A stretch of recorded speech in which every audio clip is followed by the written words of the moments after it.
ഈശോയുടെ പരിശുദ്ധ നാമത്തിന് മഹത്വം. അഗസ്റ്റീനിയൻ സന്യാസ സമൂഹത്തെ സംബന്ധിച്ച് ഏറ്റവും സന്തോഷം നിറഞ്ഞ ഒരു ദിവസമാണ് ഈ കഴിഞ്ഞ ദിവസം കടന്നുപോയത്. അഭിമന്യ പിതാവ് പരിശുദ്ധ ലിയോ 14 പാപ്പ ഏറെ സ്നേഹത്തോടുകൂടെ തൻ്റെ സഹോദര്യം, തൻ്റെ സൗഹൃദം പങ്കുവയ്ക്കുവാനായിട്ട് അഗസ്റ്റീനിയൻ സന്യാസ സമൂഹത്തിലേക്ക് ഒരിക്കൽ കൂടി അദ്ദേഹം കടന്നു വരികയാണ്. പ്രത്യേകിച്ചും ഇന്നലെ അദ്ദേഹം വരാനായിട്ടുള്ള പ്രധാന കാരണം ഇപ്പോഴത്തെ പ്രയർ ജനറൽ അദ്ദേഹത്തിൻ്റെ 70ാമത്തെ ജന്മദിനം ആഘോഷിക്കുന്ന ആ ഒരു സമയത്ത് ഇവിടെ റോമിലുള്ള അഗസ്റ്റീനിയൻ സഹോദരങ്ങളോടൊപ്പം സമയം ചെലവഴിക്കാനായിട്ട് ഏറെയധികം സമയം അദ്ദേഹം ചെലവഴിക്കുകയുണ്ടായി. വളരെ തിരക്ക് നിറഞ്ഞ തൻ്റെ ജീവിതത്തിൽ ഞങ്ങൾ ഇവിടെ നിന്ന് പാപ്പയുടെ ഓരോ പ്രോഗ്രാംസ് കേൾക്കുമ്പോൾ ഞായറാഴ്ച അത് രാവിലെ തന്നെ ആരംഭിച്ച ഒരു കുർബാന, പരിശുദ്ധ കുർബാന, വളരെ നീണ്ട ഒരു കുർബാനയ്ക്ക് ശേഷമാണ് പാപ്പ വരുന്നത്. അതിനുശേഷവും നിരവധി പ്രോഗ്രാംസ് പാപ്പയ്ക്ക് ഉണ്ടായിരുന്നു. എങ്കിലും വളരെയധികം സമയം ഒട്ടും വിശ്രമമില്ലാതെ തന്നെ ഞങ്ങളോടൊപ്പം അഗസ്റ്റീനിയൻ സഹോദര്യം പങ്കുവയ്ക്കുവാനായിട്ട് അദ്ദേഹം കാണിക്കുന്ന ആ ഒരു ത്യാഗ മനസ്സിനെ ഏറ്റവും സ്നേഹത്തോടുകൂടെ ഓർക്കുകയാണ്.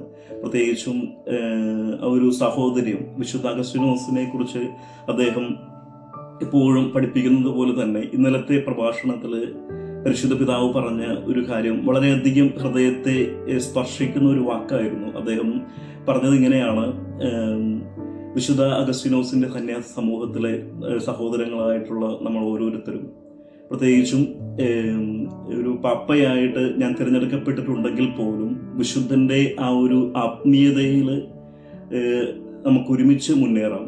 അതിനായിട്ട് നിങ്ങൾ എനിക്ക് വേണ്ടി പ്രാർത്ഥിക്കുക, ഞാൻ നിങ്ങൾക്ക് വേണ്ടിയും പ്രാർത്ഥിക്കാം എന്നാണ് പാപ്പ പറഞ്ഞത്. വിശുദ്ധ അഗസ്റ്റീനോസ് നമ്മളെ പഠിപ്പിക്കുന്നത് പോലെ ദൈവോന്മുഖമായിട്ട് ഒരു ഹൃദയത്തോടും ഒരു ആത്മാവോടും കൂടെ മുന്നേറാനായിട്ടുള്ള ഒരു ആഹ്വാനം പാപ്പ വീണ്ടും നൽകുകയാണ്. അദ്ദേഹത്തിൻ്റെ ഓരോ പ്രവർത്തനങ്ങളിലും നമ്മൾ കാണുന്നത് പോലെ അത്രമാത്രം തീഷ്ണതയോടുകൂടെ പറയുന്നത് എന്തോ അത് ഹൃദയത്തിൻ്റെ ഉള്ളിൽ നിന്നും വരുന്ന ഒരു വ്യക്തി, അത്രയധികം ആത്മാർത്ഥതയുള്ള ആ ഒരു വ്യക്തിത്വത്തെ അടുത്ത് അറിയുവാനായിട്ട്. പ്രത്യേകിച്ചും കഴിഞ്ഞ ദിവസം ജൂൺ 1-ാം തീയതി 2025 ജൂൺ മാസം 1-ാം തീയതി പാപ്പ ഈ ഒരു കൂട്ടായ്മയിൽ കടന്നു വന്ന് ഏറെ സമയം ചെലവഴിക്കുകയും വ്യക്തിപരമായിട്ട് എനിക്കുണ്ടായ ഒരു അനുഭവം പാപ്പയുമായിട്ട് സംസാരിച്ചപ്പോൾ ഇന്ത്യയിലെ അഗസ്റ്റീനിയൻ സന്യാസ സമൂഹത്തിൻ്റെ ഓരോ സഹോദരങ്ങളുടെയും അന്വേഷണം പാപ്പയെ അറിയിക്കുകയും പ്രത്യേകിച്ചും നമ്മൾ പാപ്പയ്ക്ക് വേണ്ടി അർപ്പിക്കുന്ന പരിശുദ്ധ ബലിയുടെ ആശംസകൾ 8-ാം തീയതിയിലെ ജൂൺ മാസം 8-ാം തീയതിയിലെ ആശംസകൾ അറിയിക്കുകയും അതിനോടൊപ്പം പാപ്പയ്ക്ക് വേണ്ടി അർപ്പിക്കുന്ന ഓരോ പ്രാർത്ഥനകളെയും ആശംസകൾ അറിയിക്കുകയും അതിനോടുകൂടെ ഒരു ചെറിയൊരു ജപമാല, കുഞ്ഞുങ്ങൾക്ക് വേണ്ടിയുള്ള പരിശുദ്ധ ജപമാല, അജാത ശിശുക്കൾക്ക് വേണ്ടി അർപ്പിക്കുന്ന ഒരു ജപമാല പാപ്പയുടെ കയ്യിൽ നിന്ന് ആശീർവദിച്ച് വാങ്ങിക്കാനായിട്ടും ഒരു ദൈവാനുഗ്രഹം ഉണ്ടായി.